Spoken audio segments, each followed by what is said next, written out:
Hi, thanks for checking in. I'm here with my part-time running buddy, Jeff Weiss, and we're along the trail on the Bronx River Parkway where I do most of my training. I've just completed my 18th marathon in the last 30 days, which really kind of blows me away.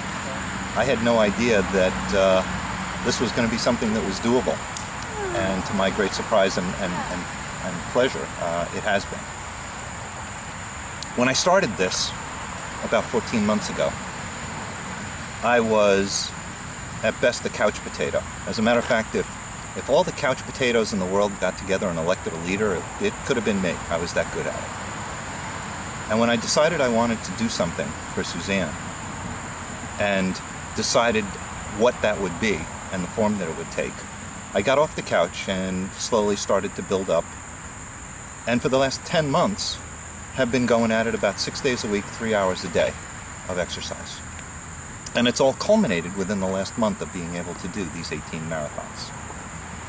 So I'm pretty banged up, as you would expect, and everything hurts, but with no major injuries, which also pleases me.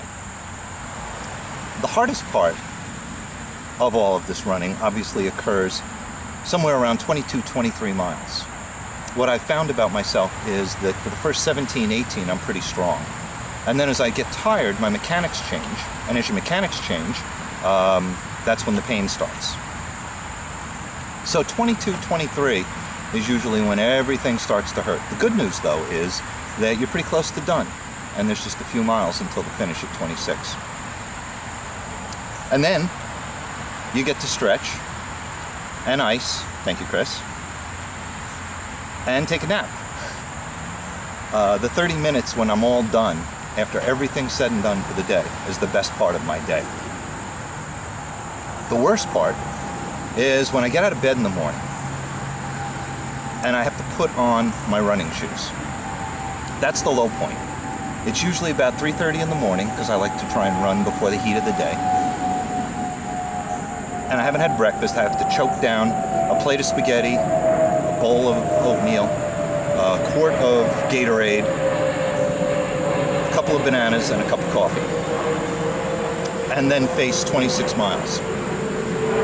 And thinking about that is a little bit overwhelming. And then I think about Suzanne.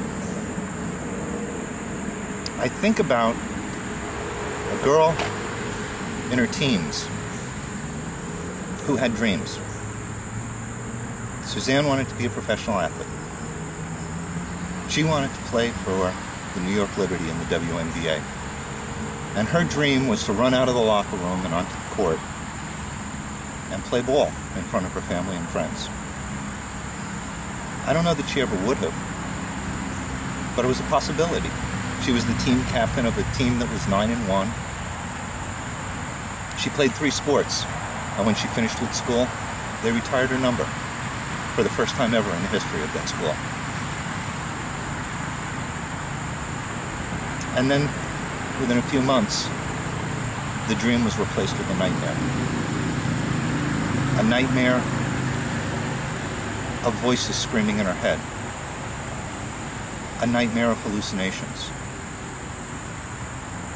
A nightmare of psychiatric hospitals and 20 hospitalizations over 12 years that took away 7 years of her life. The nightmare of 30 to 50 pills a day as doctors desperately tried to figure out some kind of a cocktail that could give her relief. They're still looking. The nightmare of shock therapy. As an example of how far behind we are in the treatment of schizophrenia and mental illness in general, shock therapy is still common. That's when you take 2 nodes and you attach it to a person's temples and you give them such a strong jolt of electricity that they're knocked out for the next 5 hours. And you scramble the brain with the hopes that when it resets in a more normal pattern.